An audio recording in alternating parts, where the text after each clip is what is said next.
Police થાકના લીરા ઉડ્યા। Rapar તાલુકા પંચાયતના કર્મચારી પાસે 1.5 લાખનો હપ્તો માંગી બરાબર બિલ પાસ કરવાની માંગણી કરી।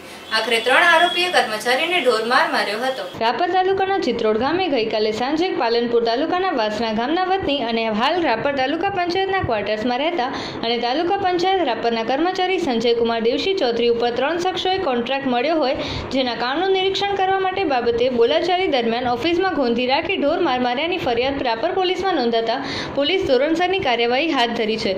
બનાવની મળતી વિગત અનુસાર રાપર તાલુકાના પંચાયતમાં ફરજ બજાવતા પાલનપુર વાસણા ગામના વતની અને હાલે રાપર તાલુકા પંચાયતના ક્વાર્ટર્સમાં રહેતા સંજયકુમાર દેવશી ચૌધરીને ગઈકાલે રાપરના ચિત્રોડ તથા નલિયા ટીંબા ગામના વતની સામત વેલાખોડ, તેમના ભાઈ હબુ વેલાખોડ અને રવિરાજ રણછોડ મકવાણા વગેરે એક સમ કરી ચિત્રોડ ગામે આશાબા પીરનું દરગાહનું દિવાલનું સરકારી કામ મળેલ હોય, જે કામ પૂર્ણ થયેલ હોય, આથી નિરીક્ષણ કરી તેમનો અભિપ્રાય આપવાનો હોય। આથી આરોપીઓએ સરકારી કર્મચારી સંજય ચૌધરીને પોતાની ઓફિસે બોલાવી દિવાલનું માપ સાઇઝ લીધા વગર નિરીક્ષણ કર્યા વગર બારોબાર બિલ પાસ કરવા કર્મચારી સાથે તકરાર કરી હતી। દરમિયાનમાં ઉશ્કેરાયેલ 3 શખ્સોને લાડકી વેળે સરકારી કર્મચારીને ઢોરમાર માર્યો હતો।